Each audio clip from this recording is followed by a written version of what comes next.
Umat Tuhan yang terkasih dalam Yesus Kristus, Salam. Jumpa lagi pada renungan saat ini. Karena itu dari Pastori 4 Jemaat Koinonia, saya menyapa umat Tuhan, salam damai sejahtera. Saya mengajak kita, baiklah kita menyatakan syukur kita kepada Tuhan dan mendengarkan kebenaran firman-Nya. Mari kita berdoa. Tuhan Yesus, kami sungguh membutuhkan firman-Mu di dalam hidup kami. Karena itu datanglah dan memberkati kami sekalian. Dalam nama Yesus Kristus kami berdoa. Amin. Umat Tuhan yang terkasih dalam Yesus Kristus, kita mendengarkan kebenaran firman Allah di dalam Injil Lukas pasalnya yang ke-24 ayat yang ke-36 sampai dengan ayatnya yang ke-49. Dan saya akan membacakan ayatnya yang ke-36 bagi kita sekalian. Umat Tuhan dapat membacakan ayat-ayat selanjutnya. Yesus menampakkan diri kepada semua murid. Dan sementara mereka bercakap-cakap tentang hal-hal itu, Yesus tiba-tiba berdiri di tengah-tengah mereka dan berkata kepada mereka, "Damai sejahtera bagi kamu." Umat Tuhan yang terkasih di dalam Yesus Kristus, kita semua pasti ingat bahwa Yesus telah memilih dan menetapkan murid-muridnya untuk mendampingi dia di dalam tugas dan karya pelayanan di tengah-tengah kehidupan dunia. Dan kita ingat bahwa ketika Yesus memasuki masa penderitaan, maka dari 12 murid Yesus, satu menjualnya dan yang satu menyangkal dia dan yang lain meninggalkannya di saat dia ditangkap di Getsemani dan memulai proses peradilan, mulai dari Mahkamah Agama kepada Pilatus, kepada Herodes, kembali kepada Pilatus, dan akhirnya digiring memikul salib menuju Golgota untuk disalibkan.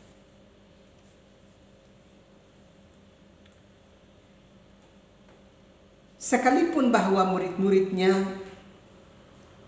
lari meninggalkannya, bahkan menyangkalnya di saat dia mengalami penderitaan di dalam hidupnya. Mari kita perhatikan setelah Yesus bangkit dari kematian, apa yang Yesus lakukan terhadap para muridnya. Bacaan kitab suci tadi, khususnya ayatnya yang ke-36, mengingatkan kepada kita bahwa justru dia menjumpai semua muridnya dan menyapa mereka, "Damai sejahtera bagi kamu."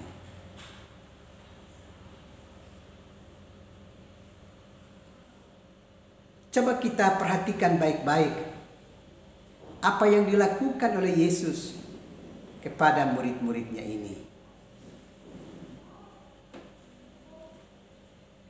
Setelah dia bangkit dari kematian, dia justru menjumpai murid-muridnya yang menyangkal dia, bahkan yang lari meninggalkannya di saat dia ada dalam penderitaan. Tapi dia menjumpai mereka dan menyatakan damai sejahtera bagi hidup mereka. Ini hal yang tidak biasa terjadi di tengah-tengah kehidupan dunia. orang-orang yang disakiti, yang disangkali, justru tidak akan ditemui mereka lagi. Bahkan mungkin orang yang tersakiti bisa saja dia akan dapat melakukan pembalasan terhadap kehidupan orang-orang yang menyakiti hatinya. Tapi apa yang dilakukan oleh Yesus justru sangat berbeda. Dia justru menjumpai murid-murid yang menyangkali dia dan lari meninggalkannya saat dia tertangkap dan dibawa ke pengadilan. Justru Yesus menyatakan damai sejahtera bagi kami. Bahkan kita juga ingat kata-kata Yesus pada saat dia di atas kayu salib.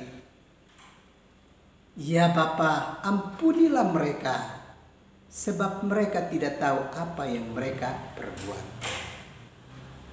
Sungguh hati yang penuh dengan belas kasih yang sangat dalam, sangat luar biasa, yang baru dapat kita temukan di dalam diri pribadi yang bernama Yesus Kristus. Tentu kita akan bertanya, mengapa setelah Yesus bangkit, ia harus menempatkan diri kepada murid-muridnya? Kalau kita belajar di dalam Injil Matius pasal yang ke-28, di sana kebenaran firman Allah menegaskan bahwa para murid itu harus menjadi saksi dari apa yang telah terjadi atas kehidupan Yesus Kristus. Dan mereka harus menyampaikan kabar baik dan berita Injil itu sampai ke ujung dunia. Itulah sebabnya Yesus harus menampakkan diri kepada murid-murid.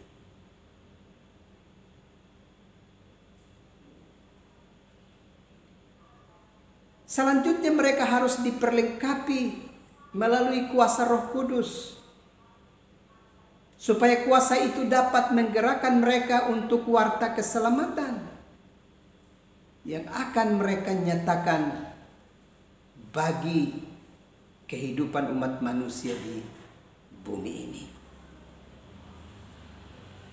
Bapak Ibu saudara-saudara yang terkasih di dalam Yesus Kristus, dari apa yang kita dengar dari bacaan firman Allah tadi, dengan Yesus menyapa murid-muridnya, damai sejahtera bagi kamu. Di sini kita dapat memperhatikan sebuah relasi dan komunikasi yang dibangun oleh Yesus di saat ia menampakkan dirinya kepada murid-muridnya.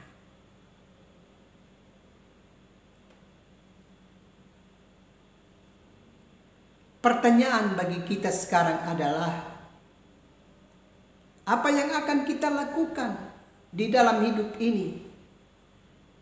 Teristimewa kepada orang-orang yang menyakiti kita, yang mengecewakan kehidupan kita. Apa gerangan yang akan kita lakukan terhadap kehidupan mereka? Kata-kata apa yang akan kita sampaikan kepada mereka? Tindakan-tindakan macam apakah yang akan kita peruntukkan bagi hidup mereka yang sudah menyakiti kita, mengecewakan kita?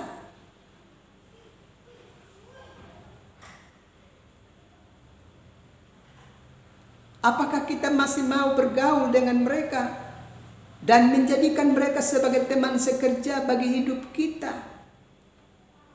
Ataukah dengan semua perlakuan mereka terhadap diri kita di saat kita berada dalam masa sulit, dan mereka tidak menolong dan membantu kita, itu akan menjadi kesempatan bagi kita untuk tidak lagi dapat berelasi dengan sesama kita.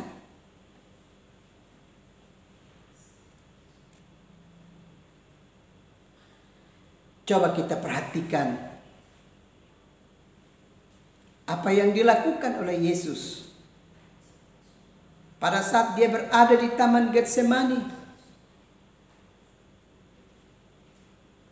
Pada saat para seterunya datang untuk menangkapnya, maka Petrus segera mengunus pedang dan memutuskan telinga dari salah satu imam. Di sana Yesus justru menegur Petrus, "Sarungkanlah pedangmu balik, sebab barang siapa yang bermain pedang, ia akan mati dengan pedang." Sekaligus Yesus menyembuhkan musuh seteru yang datang menangkapnya. Memang saat itu musuh dan seteru yang telah dia tolong justru juga tetap ada dalam persekutuan untuk membawa penderitaan bagi kehidupan Yesus Kristus. Kita juga sekali lagi ingat akan perkataan Yesus di atas kayu salib. Ampunilah mereka.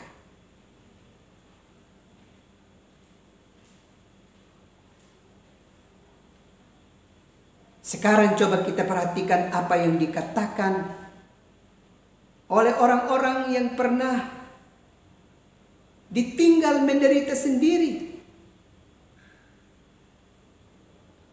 Orang yang pernah disangkal oleh murid-muridnya, oleh orang-orang dekatnya. Tapi apa yang dikatakan oleh Yesus kepada mereka setelah dia bangkit dari kematiannya? Justru dia menjumpai mereka dan berkata, "Damai sejahtera bagi kamu." Memang apa yang dilakukan oleh Yesus ini mau mengingatkan kepada kita bahwa Yesus selalu melakukan tindakan dan proses hidup yang ada sesuai dengan apa yang difirmankan dalam kebenaran firman Allah. Kita ingat pertama Tesalonika 5 ayat yang ke-15. Di sana firman Allah berkata, "Perhatikanlah supaya jangan ada orang yang membalas jahat dengan jahat." Atau juga di dalam Roma pasal 12 ayat yang ke-17. "Jangan membalas kejahatan dengan kejahatan. Lakukanlah apa yang baik bagi semua orang." Atau juga kita perhatikan di dalam pertama Petrus pasal 3 ayat yang ke-9. "Janganlah membalas kejahatan dengan kejahatan." Atau di dalam kitab Perjanjian Lama, Imamat pasalnya yang ke-19 ayat yang ke-18. "Janganlah engkau menuntut balas." Atau kita ingat di dalam Sakaria pasal 1 ayat yang ke-4. Di sana firman Allah berkata, "Tidak boleh mengikuti perilaku nenek moyangku yang tidak mau berbalik dari tingkah laku yang jahat." Atau kita belajar di dalam kitab Yesaya pasal 1 ayat yang ke-16. Di sana firman Allah berkata, "Berhentilah berbuat jahat." Dan Roma pasal 12 ayat yang ke-9, "Jauhilah yang jahat dan lakukanlah yang baik."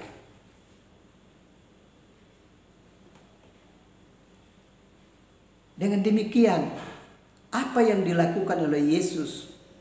Dia melakukan apa yang difirmankan.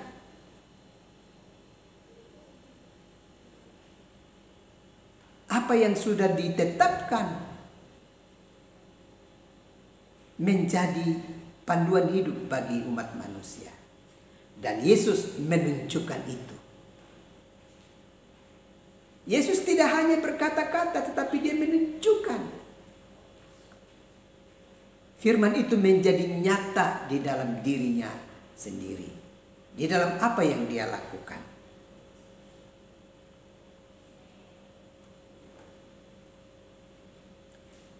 Karena itu kita harus berwaspada untuk kehidupan kita hari ini.